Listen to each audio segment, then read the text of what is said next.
That was WHP Bosso. So I'll tell you what, Bosso ke Musa Keys. I'll tell you why, because he's starting his day on 959. The Drip Master, yes, the one and only Summer Award winner, the man. Oh, but I'm bell bottom, Obama. Don't say more staging. I don't think your fans understand what a bell busy is. They don't. They don't get it, no? They don't get it. They don't get it. They don't get it. They're starting to get it. They're starting to get it now. Yeah. Musa Keys is starting his day on 959. So the first things first discussion that we're having this morning is the cheapest, smallest thing anyone can possibly get you that just makes like a world of a difference. So like you're like beefing with a friend and it's like a tough week, right? Because you haven't fought with your brother like in a while. And then all of a sudden he wants to make amends and he wants to pull through and be on some, yo, I'm so sorry, blah, blah, blah, blah. What would it be that he would bring to the table that is literally so cheap, so small, but to you it's like a huge thing? Or even with your girlfriend. Nothing. I'm not that kind of person. You're not a cheap person? No. Mm-hmm. I'm not the kind of person to have. Like, I never fight with people. Like, even if we have disagreements or whatever, by the end of the day, I'm cool about it. Like, I'm over it. Okay, so let's say you're not fighting with anyone, but somebody just wants to buy you something or just show you that they're thinking of you. But like they don't have a huge budget. What's the smallest, cheapest thing that somebody could get you that melts Musa Keys' heart? I also don't react. Like I'm not a react. Like I'm not that kind of person. Like so not even a pair of sneakers. Nah. I'm from Polokwane, man. I was born in Guyana, raised in Polokwane. Oh, you're a Limpopo person. It makes sense. It makes sense. Yeah, it makes sense. It makes sense. What makes sense? Why he's emotionless. It makes sense. They're manufacturing lightning that side. It makes sense. There's no time to cater for emotions. There's no time to cater for emotions when you're manufacturing. Please call lightning. Yeah. Wow. I give up. I'm just kidding. I'm just kidding. Hey, man, that is it. Well, not word on the street, but first things first. Thank you very much for your voice notes. Hanging out with Musa Keys in studio, starting his day on 959. You call yourself the Tsonga Michael Jackson. True. And you are. Yeah. But you are. There's something about you, truly. Did you know this? Have you always known this? Like you're a superstar. Like you can't cancel that from you. You were manufactured vela like camera, engineering, eating. Did you know that about yourself? That you are a superstar, that you're going to be a superstar? Nah, I still don't think I am there yet though. Like, you know, I'm very like super down to who I am, you know, like I don't understand it yet, you know. Yeah. I feel like, but I'm slowly learning, you know, like the people really like show me like what it's like and whatever. But I think that's what also just keeps me grounded and also keeps my music constantly growing, because I'm just like, I'm not there yet, you know, like I'm constantly like trying to like better my craft and all of that. So yeah, I'm a perfectionist, so... Well, we can tell through your sense of style, because you're a very stylish gent. So you know this, right? Of course. He's probably the best dressed piano guy or guy in the music industry right now. Yeah, not even about genres. Piano. Yeah, not even about genres. Just like literally, and not even the music industry. When we look at entertainment across the board, whoever is doing style awards and does not mention your name, no, really, they don't know what they're talking about. They don't know what style is, because you're truly, truly well styled. So he calls himself the Tsonga Michael Jackson, and you know him as Musa Keys. He's one of the most creative, most musical talents out there today. Musa Keys has been in the music scene since the age of 13, and that's why he even dropped out of music school, because he felt he already knew everything. He recently won the South African Music Award for Techno Record of the Year, which attracted a lot of controversy thereafter. We'll break it down, get into it with him, and a whole lot more outside of just controversy after this. They are friends, they are brothers, and they are also musos. Musa Keys and Lebs are the villain here. It's called Wena, featuring Sinom Solo. I mean, you're just... You know, I keep making reference. When I meet people like you, right, I make reference to one person, Manterban.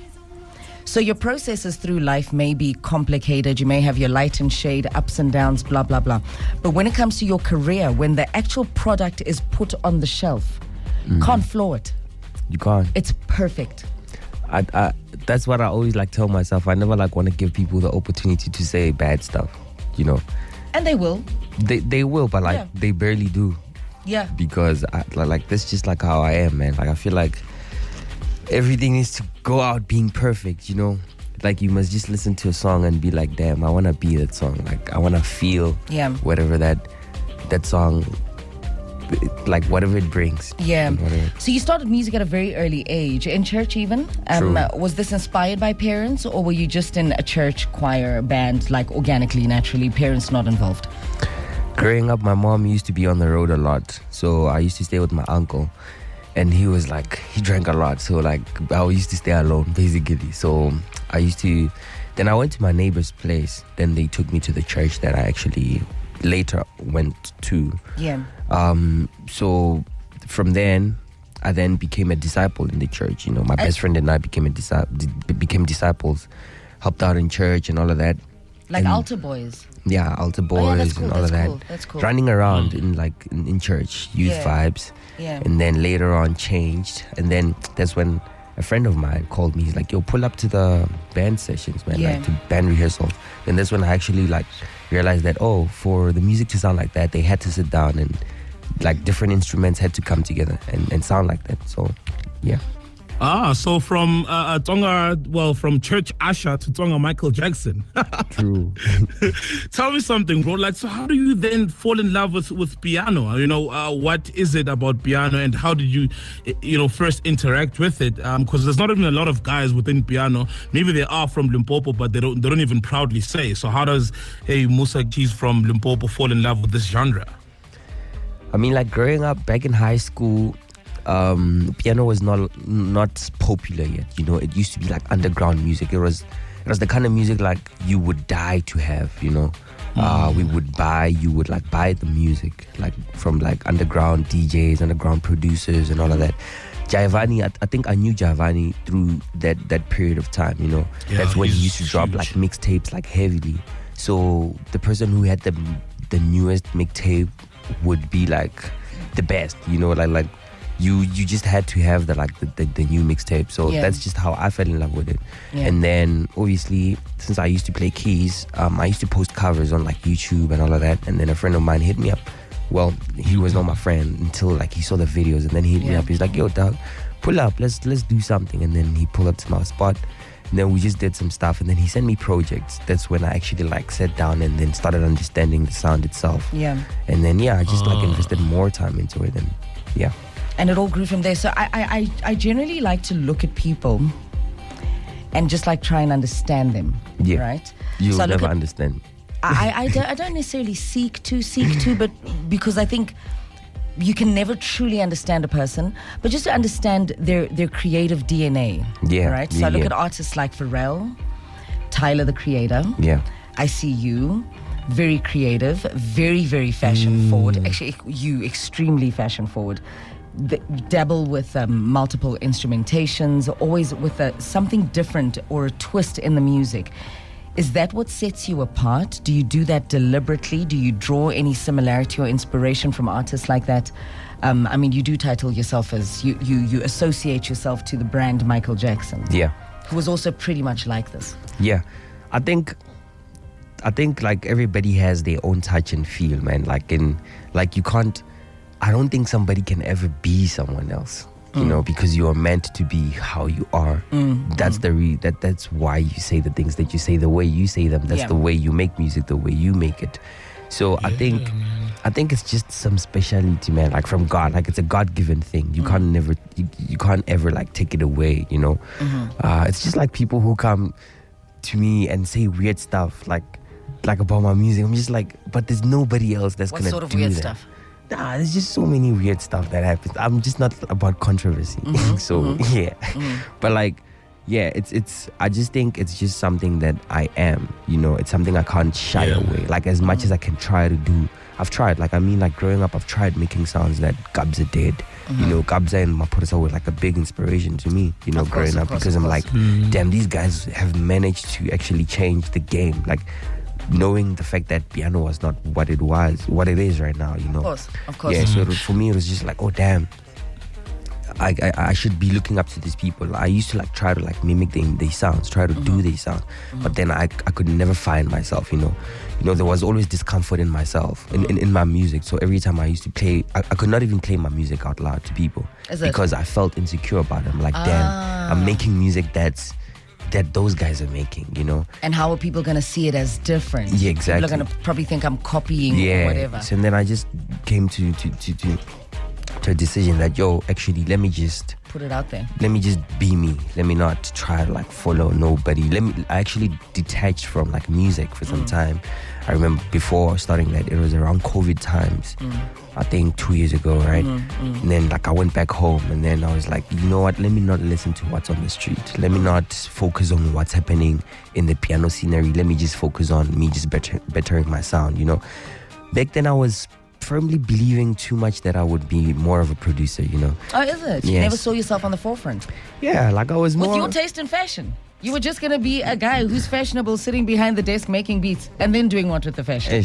That's, yeah. Listen, top of the hour, 7 o'clock, we're hanging out with Musa Keys, the one that's not so much about controversy, too much about being literally his own self, pretty much unique in everything that he does. He is also made it onto the Forbes 30 under 30. Gonna unpack that in a bit. So this is Diddy featuring Bryson Tiller. Gotta move on. It's 24 minutes after 7. Still hanging out with GQ Best Dressed Celebrity for the year 2022. Musa Keys. They couldn't have picked anyone else. They shouldn't. It's a fact. Yeah. You literally put the most effort into your wardrobe, and I think it looks effortless. Yeah, like dressing up for me is not like a mission, man. Do you have a stylist, or do you style yourself? I style myself. Like that's the thing. I feel like I also just kind of like waste money on stylists because they bring stuff. Then I'm just like, nah, man. There's, you know. So what I rather do is that they send me stuff like, we have this thing, one of ones. This is what and that and that, and then like, yeah. And then you put it together. Yeah. Yeah, I really love your style. I'm not going to lie to you. Like, it's so artistic and it's so effortless. Like the way you put your and it's brave for a South African man, a black South African man. Yeah. I'm not even going to put you on an entertainment platform.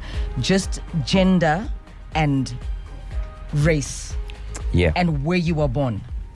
Nah, I feel Ona le style, papa. Se felletse bile o brave ka style sa hao ene sa wela se monate. Now you've been everywhere lately, performing all over the world. So how were you received across Africa? There's a video that I once saw of you on a European stage. I can't remember what event it was, but you were dressed in black. Oh yeah, that's. I think it's Portugal. Like leather, black, what? Yeah, it's Portugal. Bona rockstar guys, bonang rocks, bonang wana modimo. Ko lefatsheng la JC Jesus Christ. Bona ngwana go Limpopo o irang, kopa le mmoneng, bona makgwa irang.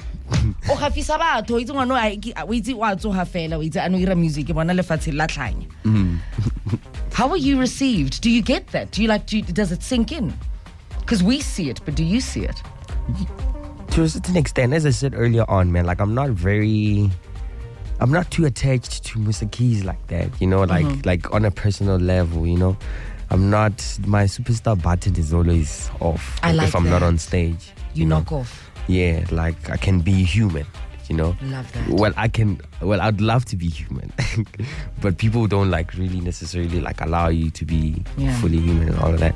But yeah, personally, Joe, like I prefer being normal. Like yeah.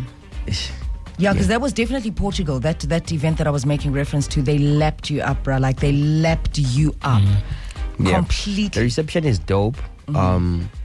However, some places it's kind of difficult. Like I remember Amsterdam because it's full of like they speak a lot of Dutch. Yeah, it's Dutch like people. It sounds almost like Afrikaans, yeah? Yeah, so it's just like, it becomes tricky sometimes because obviously language barrier and all of that. But yeah, they not deny, like they don't deny you as a performer, you know. Beautiful. Like they don't look at you weird and all of that. They're there for a reason, you know. Like you gather the people around there, so they're gonna like embrace you. And also the culture out there is just different, you know. It's something I had to make get comfortable with, that the culture out there is different. They're not the same. They're not gonna be doing the vibes. Yeah, you literally have to perform. You can't rely on the gimmicks, the stage gimmicks. Exactly. Can you somebody say scream? Why no? You don't rely on that. You rely on the music now. Dope. You know, it's like, and also whenever I get on stage, I'm like, this is another opportunity for me to make you fall in love with the song if you didn't like it. Or if you didn't know it. Or if you didn't know Yeah. it. This is like the opportunity for you to get to know that song and like it. So, yeah.